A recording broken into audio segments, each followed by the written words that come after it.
સમાચારમાં આગળ વાત કરવાની છે રાજકોટના ગોંડલની, જ્યાં વીજપોલ મુદ્દે ઉગ્ર વિરોધ પ્રદર્શન થઈ રહ્યો છે। ચોરડી ગામે ગૌચર જમીન મુદ્દે ગ્રામજનોમાં રોષ જોવા મળી રહ્યો છે। ગેટકોની કામગીરી સામે ગ્રામજનોમાં રોષ છે અને આ સાથે જ માલધારીઓએ પશુઓના ગળામાં બેનરો લગાવીને વિરોધ કર્યો છે। મંજૂરી વગર કામગીરી કરાઈ હોવાનો પણ ગ્રામજનોનો આક્ષેપ અહીં ઉઠી રહ્યો છે। ગેટકોએ 400 કેવી લાઇનોનું કામ નિયમ મુજબ કરવાનો દાવો કર્યો છે અને માંગ નહીં સંતોષાય તો આંદોલનની ચીમકી પણ ઉચ્ચારાઈ છે। આ સાથે જ આપને જણાવી દઈએ 20મીએ કલેક્ટર કચેરીએ સુનાવણી હાથ ધરાશે। આ પ્રશ્ન એવો હતો કે આ ખેતીની જમીનમાં જે લાઈન નખાઈ છે ગૌચરની જમીનમાં, એના માટે ખેડૂત એકઠા થયા ત્યારે રામધૂન બોલાવી અને જે ગાયોની જમીન છે છીનવાઈ રહી છે તો ગાયોને પણ એમાં સામેલ કરી આ આંદોલનની અંદર। અને ખરેખર તો ગૌચરની જમીન એ ગામની જમીન હોય અને ગામની જમીનની અંદર ગામ પંચાયત ટૂંકમાં સર્વોપરી કહેવાય।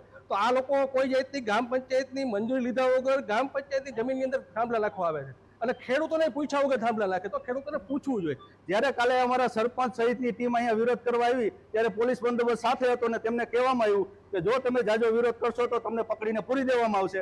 અમારી પાસે કલેક્ટર સાહેબનો ઓર્ડર છે। તો એક બાજુ કલેક્ટર સાહેબને અમે અરજી કરીએ છીએ તો કલેક્ટર સાહેબે અમને આવતી 20 તારીખે સાંભળવા માટે બોલાવે છે અને પાછળથી આ કામ ચાલુ કરે છે। તો આ ગામજનોને ખેડૂતોને આ શું કહેવા માંગે છે?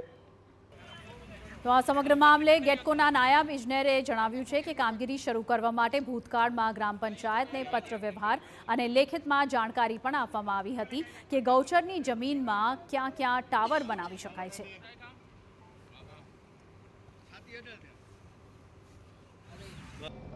ગૌચર જમીનની અંદર કામ કરી શકાય છે, કરીએ છીએ।